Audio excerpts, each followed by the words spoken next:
The RTX 5070 Ti is a very capable 1440p card with minimal settings compromises, and as a 4K 60fps card with a little bit of help from DLSS upscaling. There, those are the benchmarks. Thanks for watching, smash that subscribe button. With an MSRP costing less than 40% the price of the 5090, the RTX 5070 Ti delivers roughly 60% of the performance, and if you're gaming at 1440p or 1080p, it's probably even closer to the 5090's performance than that, because you'll start running into CPU limits here and there. This card's performance should come as no surprise to anybody. It's a bit like the 4070 Ti Super, but a bit faster again, and it's almost exactly in line with my performance predictions that I made a few weeks back from the card's specs. I'll be covering 4K results in this video as it's a lot more interesting, because 1440p performance is predictably excellent with this card, and in the super rare instance where you do still have to compromise somewhere, those sacrifices are super minimal and easy to mitigate by dropping ray tracing down by 1 notch from Ultra. What's more interesting is how this card currently fares at 4K, which is where this card starts to get properly challenged by today's titles. And it could be a way of predicting how this card will handle games at 1440p in a few years' time. Because at $750, yes, you expect good performance now, but it's nice to know there's also enough overhead for it to weather future challenges as well. So how does this card fare at 4K compared against the current high-resolution champion, and this card's bigger brother, the RTX 5090?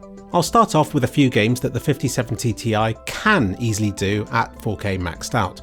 Crysis 3 maxed out, runs at 80fps average. Assassin's Creed Mirage and Deus Ex Mankind Divided are around 100 FPS. Death Stranding runs at about 150, and Doom Eternal, at its highest Ultra Nightmare preset, ray traced with DLSS quality, ran at over 200 FPS. Now I felt the need to start with these results because when trying to compare different cards, I have to run at settings where the slowest card, in this case the 5070 Ti, starts to struggle, and that's not really fair on this product. Makes it easy to lose perspective of what's actually of value in a review of this product.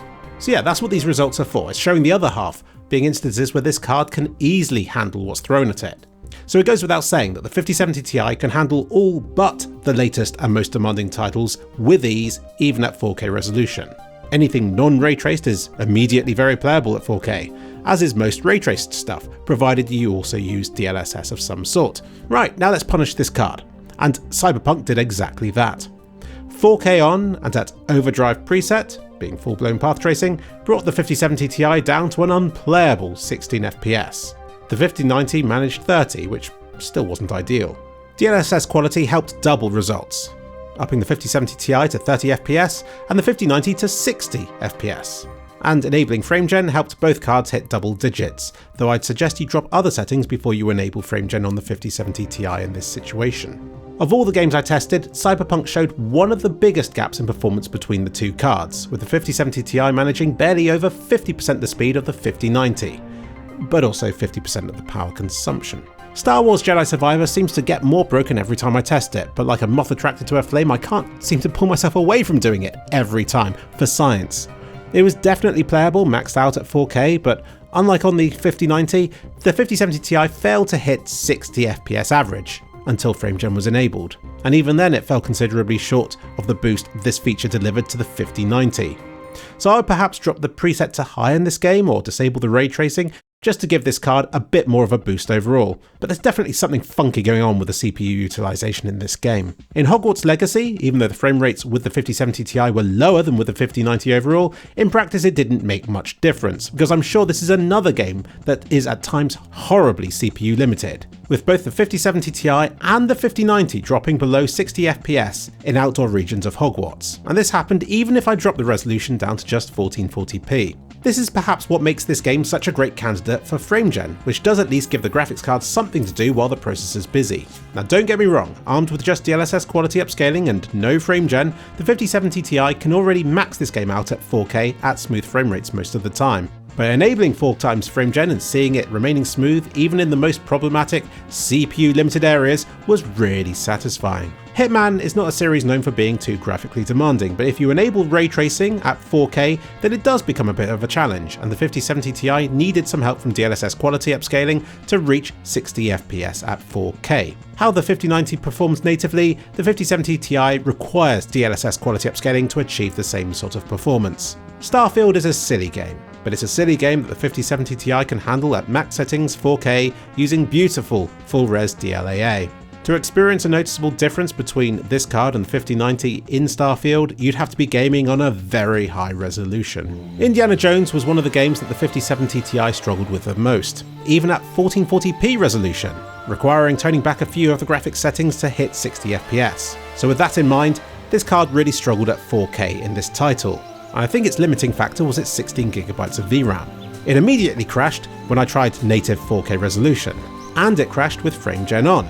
But never fear, switch to optimized presets, turn ray tracing settings down to a minimum, enable DLSS quality, and the 5070 Ti's 4K result shot up to well over 100 FPS average. So what should we make of this? No, the 5070 Ti can't max this game out at 4K, but it can run decent looking settings at well over 100 FPS. And it just goes to show the stark difference in hardware requirements between standard settings and maxing it all out at Ultra. But if you are going to go for the latter, then this is a game that can really benefit from the 5090's extra horsepower already. The Talos Principle 2 is a game that the RTX 5090 can brute force to run at native 4K, while the 5070 requires DLSS quality to achieve almost as good a frame rate. Still not quite though. But I'd argue that you don't give up much by dropping from DLAA to DLSS quality when gaming at 4K resolution, so with that in mind, people on the 5070 aren't getting that much worse of an experience maxing this game out at 4K. Framegen in this game only improved performance by maybe 50%, which is indicative that the base frame rate has dropped, which will also add to the latency. So in this game, at this sort of resolution, maybe it isn't really worthwhile. And if you do want a high frame rate without using generated frames, then dropping the presets down a notch to high still looked very nice in this game and ran on the 5070 Ti at 90 FPS. Very nice indeed. And the last game I tested was Alan Wake 2, where the 5070 Ti was on the wrong side of 60 again, while the 5090 was on the right side of it. So this is another current game that the 5090 can run at 4K Ultra that the 5070 Ti cannot. Though I did try enabling Framegen in this game, and it brought the average up to an extremely fluid looking 150 FPS, but it did make the mouse movements feel a bit smoothed. So all in all, while the 5070 Ti might be marketed as a 1440p card, it can handle the high resolution of 4K rather well. And the approach you should take with this card is to max everything out, then if it struggles, then you've got to decide between dropping the graphics preset or by enabling more DLSS trickery of some sort. And if you want triple digit frame rates with this card at 4K, then it's probably still doable so long as you sacrifice ray traced settings, or heavily abuse DLSS upscaling. So long as the 16GB of VRAM this card has remains enough, the 5070 Ti with DLSS quality upscaling behaves similarly to how the 5090 does with DLAA. So that's the difference between the 5070 Ti and 5090 tiers. There is no Founders Edition version of the 5070 Ti. I tested MSI's Ventus 3X OC, which is almost the exact same dimensions, oh hello Fluffy, almost the exact same dimensions as the 5090 FE is, as you can see in this fantastic footage just here. Compared with the 5090's 4 8-pin connectors, this one only requires 2, and it comes with its own little support which is very welcome for a card that weighs almost 1.1 kilograms. Also, and this is interesting, this is one of the versions of the 5070 Ti which should be available for MSRP, being $750. Keyword being should, because I'm yet to find it listed anywhere for that price. I imagine keeping the card at MSRP means slim margins for MSI, so I was curious to see what you gave up for that.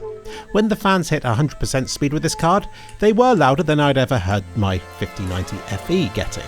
But the thing was, the fans on this thing never really spun up by much, and given that I've been testing GPU limited situations for the best part of a week, that's quite reassuring.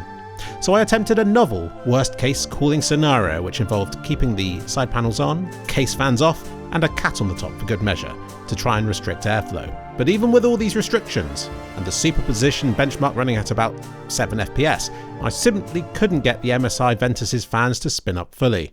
I'm sorry.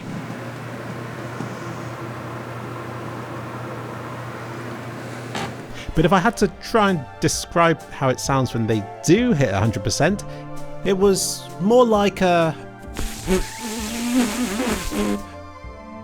This was perhaps helped in part by cold British weather, or by this card often only consuming about 260 watts of power rather than the full 300 it's rated at, which really isn't too bad for a card of this calibre. Here's a rather novel chart, sorting the power consumption from highest to lowest. I deliberated for far too long over how to colour code the utilisation numbers, because surely closer to 100% utilisation is optimal for a graphics card being benchmarked, therefore should be green in colour. But then if I start coding higher values green, then it contradicts the colouring scheme of the watts consumed, where more is very clearly worse. The troubles I have as a YouTuber. Anyway, the point is, in most of these games, the GPU is the bottleneck, yet the range of power consumption results ranges somewhere between 240 and 290 watts in practice, unlike the 300 watts of power you might expect from a graphics card that's rated at 300 watts. I don't really see any point in comparing it with the 5090 here, because both the performance and the power consumption of these cards is different. But in 1440p tests, which are a lot more CPU limited, it would be interesting to see which of these cards can hit that limit the most power efficiently, because it could be that the 5090, despite a higher rated TDP, might consume less power to achieve the same frame rate as the 5070 Ti does. Or not, you'll just have to wait to find out.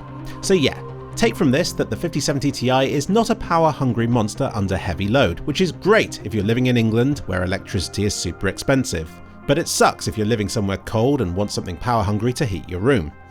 Like England. And while I was on the topic of power consumption, I thought I'd compile a list of core specs for a number of different cards and generations, to try and gain some perspective. I found the die sizes to be particularly interesting, namely how, for the 70 tier of cards, the die size spiked for the 2000 series and then has remained quite consistent for the 70 tier of cards ever since. Power consumption did rise, but the last 3 generations again have been quite similar, as have the prices. I've seen people stating that the 5070 Ti is a 60 tier of card with the naming of a 70 tier and the pricing of an 80 tier. And performance wise, the gap between this card and the flagship 90 tier is greater than it's ever been before. But some of this is just because the 90 tier is absolutely massive, to the point where, in some ways, the 5070 Ti shares more in common with higher tiers of card from the 1000 series, namely its die size, which sits somewhere between the 1080 and 1080 Ti. Clearly, the die sizes for graphics cards have increased right across the product stack. It certainly doesn't have the low power consumption you'd expect from a lower tier of card either. Power consumption is almost identical to the 1080 Ti, so in that regard it's like a flagship model from 8 years ago. That on its own isn't a good thing, but it is an interesting thing. This is when I compared the 5090 against older flagships, and I was reminded of some quite surprising things, like how the 2080 Ti's die size is actually even bigger than the 5090's is, despite a much lower power draw. Also, the 3090 is almost 5 years old now, and its VRAM was insane for the time, and it looks as though the power consumption has been stepping up by 100 watts with every generation of 90 tier of card. Place your bets on how much the 6090 will draw.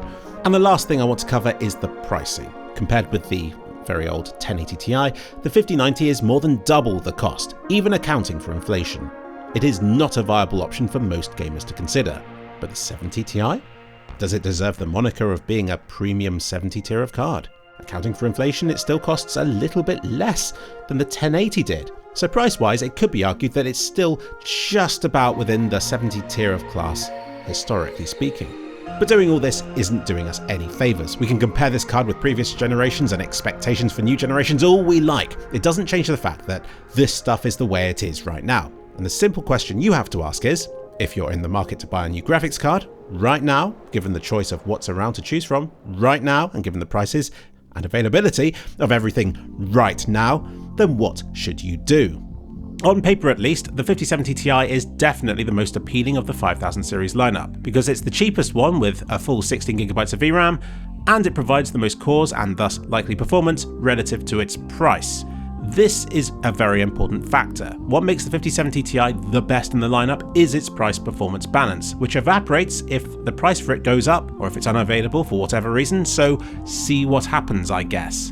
And I've done that, and this is what happened. This card should now be out and available in England, yet I cannot find it available for its MSRP of £729. It can be pre-ordered for as little as £780, which is already £50 or 7% above asking price. Rather worryingly, the MSI Ventus model that I tested didn't even have a pre-order button, and I found it out of stock on another site for £860, which is nearly 20% above MSRP. And it gets even worse if you actually want to buy and use it right now. eBay has them listed for over £1,000, with a lot of them around £1,250. Now, I think it's fair to say that the 5070 Ti is not currently available for the Fluffy, stop making horrible sounds. They're disgusting. But yeah, this card definitely isn't available for its MSRP. I hope things change, but it seems disingenuous for me to come to conclusions about its value proposition when its MSRP and its very existence within this country, apart from the one that's in my PC, is rather questionable. But I've shot myself in the foot by making this video about it versus the 5090. So, price notwithstanding, returning to the point of this video, what do you give up by opting for a 5070 Ti instead of a $2,000 5090? You give up surplus. You give up the idea that you can max out a recent game at 4K and still get 100 plus FPS. You give up being able to whack up the settings without having to worry about VRAM limits. You give up the idea that you can do silly stuff and that the card will still hold up well. And you can say goodbye to modern 8K gaming. I mean, even the 5090 came with compromises at that resolution, but trying on the 5070 Ti is just miserable. So yeah, no one cares about 8K. Even I don't really care about 8K. But 4K gaming is starting to become a real thing, and maybe something that people buy the 5070 Ti for. So what's the experience like with it? Well, unlike the 5090, which lets you max out games at 4K, the 5070 Ti forces you to be a bit more compromising. I mean, not low settings, but optimized presets. Maybe turn the ray tracing down a notch or two from the maximum, turn textures down from very high to maybe just high. Accept DLSS performance upscaling at times. The 5070 Ti is no slouch, but for a no compromise approach to frame rates at 4K, you have to adopt a compromise somewhere to the graphics settings. One good thing you give up is the power consumption of the 5090. That card consumes almost 600 watts of power, and that is very scary. The 5070 Ti consumes 250 to 300, which is a lot more manageable. So it's a much more practical card to get, with its power consumption more in line with what you'd expect from a high-end card from the last few generations, instead of pushing the envelope in all the wrong ways. So the 5070 Ti comes with all the latest DLSS bells and whistles, namely the MFG 4x Framegen option, which sadly I found of limited use at the 4K resolution where it would have been the most helpful. Picture the scene. You're gaming at 4K and it's a choice between high settings and low frame rate, or low settings and high frame rate. But there's another option now. High settings, high frame rate, provided you use MFG to get there. But this doesn't happen because MFG uses just enough VRAM where, in instances where this card is already slowing down without it on, turning MFG on is just enough to up the VRAM consumption to beyond 16GB, and the base performance of this card plummets, resulting in a totally unacceptable compromise that no one would consider. In my opinion, frame generation shouldn't be required at 1440p on a card like this, which should already be able to yield a highly responsive experience without needing it. So with the RTX 5000 series, either Nvidia's neural texture compression thing is really going to take off, or I expect the next generation of cards to come with a sizable VRAM boost, because sticking to last generation's VRAM figures is starting to erode at all the DLSS trickery that Nvidia really wants to be pushing. For 1440p, the 5070 Ti and all its DLSS trickery is fine, but it does make me worry for its little brother, the 5070, which has just 12GB of VRAM. That will be a 1440p card with far less surplus RAM and horsepower left on the table, and that may be enough to rule out MFG, even in some instances at just 1440p. The 5070 Ti is not the same as the 5090. The 5090 is excess. It is the card to get for people who want the best, and they want it now. The 5070 Ti, on the other hand, feels like a traditional high-end card. It's a given that you'll get great performance out of it now, but it's competing against a lot more products than the 5090 has to. For a start, there's the previous gen 4070, 4080 and AMD's 7900 series to weigh up the 5070 Ti's value proposition against. But there are also other new cards, which might be worth waiting to see the reviews of before purchasing. Wait just a few weeks until March, by which time we'll have more details on the Radeon 9070 series, and on the RTX 5070, which is this card's smaller brother. That is when all of the prices will be announced, when all the benchmarks start coming out, and you'll finally be in a good position to make an informed purchasing decision, provided all the cards are in stock. I have been told that this MSI Ventus 3X model will be $750, or about £730 in England. For that, provided it's available at that price, it's an expensive card, but one that feels like it delivers a lot and should last you many years. Just remember, the 5070 Ti's biggest strength is the performance it delivers for its price. I really don't like the position that this has put me in, because it's impossible for me to say how good I think the product is if its price and availability is fluctuating so wildly. But if you're in the market for a new graphics card and you're eyeing up the 5070 Ti, I really don't know what to say. Hold out and wait until it's available for MSRP? Don't buy a card until then? Wait for more competition to lower prices? It's easy for me to say, but I know there are some people out there right now who do need a new card for whatever reason. And I guess you've just got to weigh up all the alternatives, ask yourself if you really need a card of this caliber and price, whether you need it now, and how much value you're willing to put on that, and to act accordingly.